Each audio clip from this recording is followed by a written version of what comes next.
No excuses. No apology. If I go to hell, so be it. Enzo Recto, kalaban ang katiwalian at kasinungalingan, kakampi sa katotohanan at kabutihan. Hiniling ni International Criminal Court or ICC Prosecutor Karim Khan na kailangan maprotektahan ang ilan sa mga testigo laban kay dating Pangulong Rodrigo Duterte. Nakadetene ngayon ang dating Pangulo sa Scheveningen Prison, The Hague, dahil sa umano'y kasong crimes against humanity.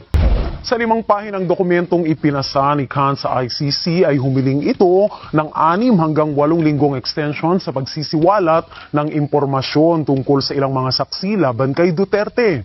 Kinikilala rin anya ng prosekusyon na mahalagang masimulan na ang disclosure process sa lalong madaling panahon kasunod ng unang pagharap ni Duterte sa korte. At tiniyak niyang nagtatrabaho ang prosekusyon ng naaayon sa pagsunod sa utos ng pre-trial chamber. Sinabi ni Khan na kasalukuyan nilang balak na tumawag ng maximum of 2 witnesses upang magpatotoo ng viva voces sa confirmation hearing. Pero dahil anya sa mga security concerns, kinokonsidera ng prosekusyon na maghain ng kahilingan na huwag ibunyag ang pagkakakilanlan ng mga saksi. Samantala, pinayagan naman ng mga judges ang kahilingan ni Khan na i-extend ang deadline ng pagsisiwalat ng ebidensya na may kaugnayan sa arrest warrant materials ng 7 witnesses. Sa kasalukuyan, 181 items ang ibinigay ni Khan sa ICC na siyang ginamit naman ng korte para sa warrant application ng dating Pangulo. Kinumpirma rin ang prosekusyon na bukod sa 2 saksi ay inihahanda na rin anya nila ang 16 na oras ng audio-video files at mga dokumento na aabot sa halos 9,000 pahina para sa confirmation hearing laban kay Duterte. Karamihan sa documentary evidence na gagamitin ng prosekusyon ay nasa orihinal na wika ng alinman sa Ingles, Tagalog o Cebuano. Sinabi naman ng mga abogado ni Duterte sa pre-trial chamber 1 na naghihintay pa sila ng karagdagang ebidensya mula sa prosecutor. Ayon kay Attorney Nicholas Kaufman, lead counsel ni Duterte, hindi pa rin sila nakapagbibigay ng informed response to the issues na dating hiningi ng chamber dahil kasalukuyang isinasagawa pa ang prosecution disclosure. Kapag nakatanggap lamang anya ng depensa ng isang mas malinaw at mas detalyadong ebidensya ng prosekusyon ay saka lamang nila tutugunan ang mga naturang issue ng prosekusyon. Muli nating balikan ang highlight at mga naging testimonya ni Digong Duterte sa Quadcom hearing noon. Your Honor, if there is an iota of truth, iota lang, baski konti lang, you can find out, may nilagay sa ng records. Now, I'm willing to execute an affidavit or kayo na lang to summon the banks pursuant to my waiver. Kung may totoo lang maski isa, I will hang myself in front of you. You can summon, I will sign a waiver, all banks, pati yung World Bank ng Amerika. Kung may isang totoo lang nakiting, I will resign and I will ask my daughter to resign and everybody in the family. That is my guarantee. And I will hang myself. I will sign it, the document, tomorrow, and I will hand it kasi gagawin pa ng abogado. But I said, if there is an iota of totoo yung sinasabi, I will hang myself in your presence. I will invite you all to be a witness.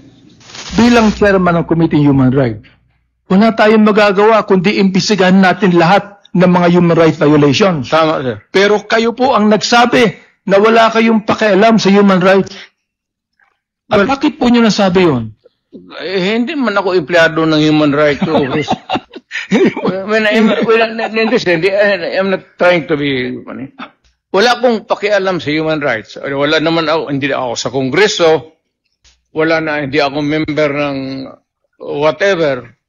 Wala ako, malayo ako sa human rights. So, Mr. wala Chair. akong pakialam. Pwede ko pang sabihin sa inyo na mali kayo. Bakit? Kayo ang Pangulo ng Pilipinas. Meron kayong pakialam sa human rights. Mali kayo ron. Kasi pag sinabi mo sa police, trabahuin mo ito, tapos stricto ka, gusto mo talagang, gaya mo, if you want to make the city peaceful, gawain mo yan, make the city peaceful. I do not care paano mo gawin, basta gawin mo ang city ko peaceful. When that is the time na kung sabihin mo masabit sila pagkamali, talagang papasok ako. Because I gave the order. So in a sense, I take full responsibility if there is any. Akin yan. And should I be included in the charge or charges? Yes.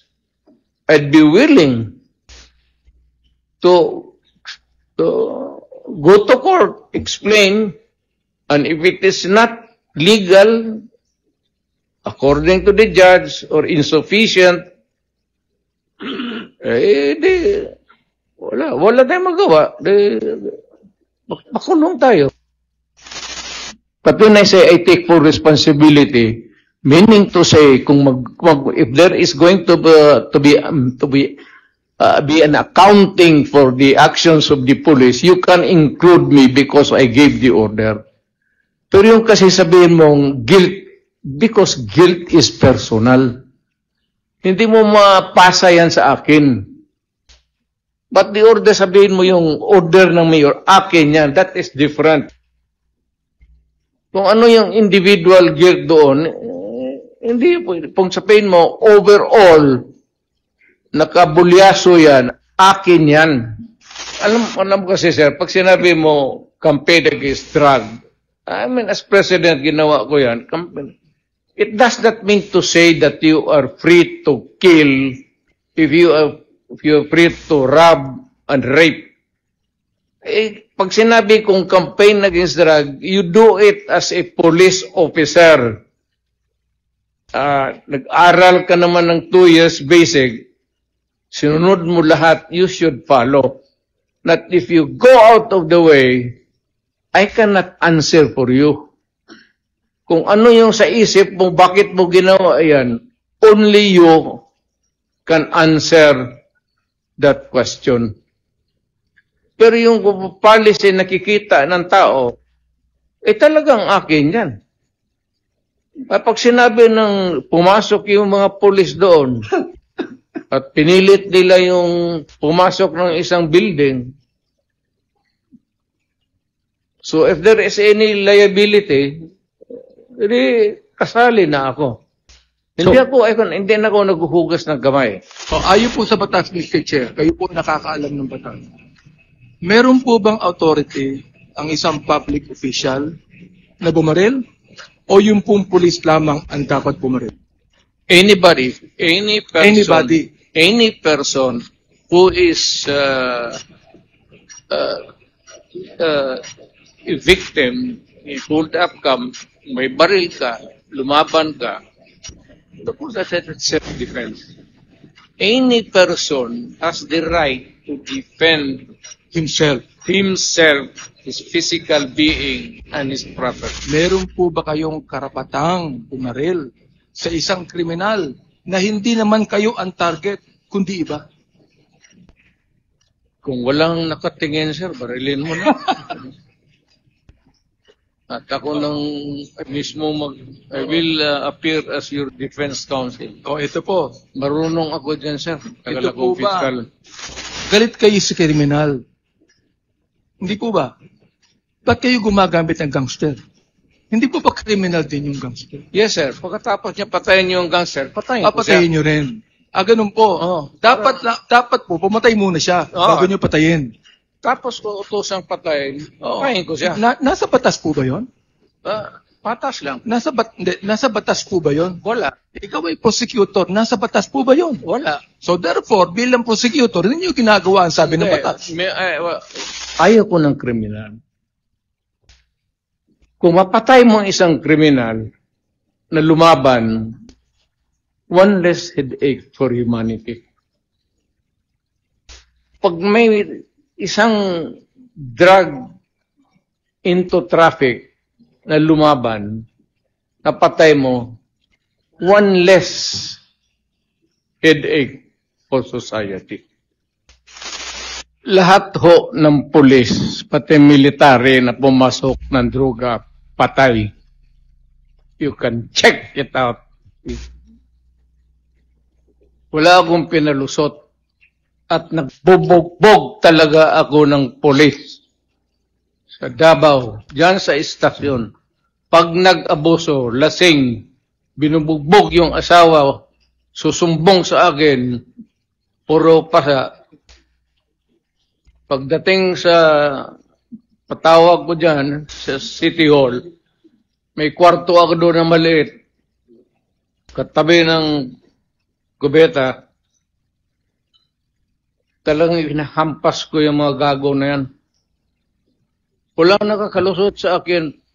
Basta kriminal ka, kipulis ka o ano, pagka kriminal ka So in these 3 or 4 cases that you mentioned na may pinatay po kayo na laban, were cases filed against you for homicide? Wala rin. Isn't it the job of the prosecutor to, if pag may namatay, either homicide or murder, that they would file the case and you would prove your defense in court? Sipain ko yung prosecutor. Bakit niya ako na ngayon ng laban, tapos ako pa i-prosecute mo?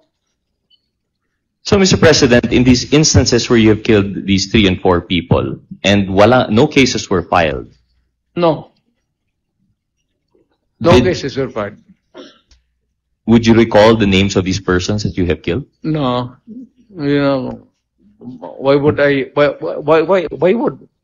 It's a silly question. Bakit ko alamin kung sino yung gagong na yan? Pero yung mga maliliit, ganyan ang tingin ninyo, ano? Yung mga kriminal na sinasabi ninyo. Ganyan niya tratuhin. Ganon ako gagago? Excuse me, Tingin mo, point of order. ganon ako gagago? Point of order, Mr. Chair. Kanina sinabihan na natin na may rule na bawal gumamit ng manaswang salita or hindi magandang salita. I'm using a word, ganon, am I that stupid? English yan. Ang Tagalog niyan is ganon ako gagago. Abogado ako, fiscal ako, ganon ako gagago. Kung may ebidensya po tayo na involved siya sa droga, papatayin niyo rin po si Michael Yang? Ako. Maniwala ka. Kung may mga ebidensya po, papatayin niyo? Sasama, tawagan kita, kasama ko. Hindi po. Ayokong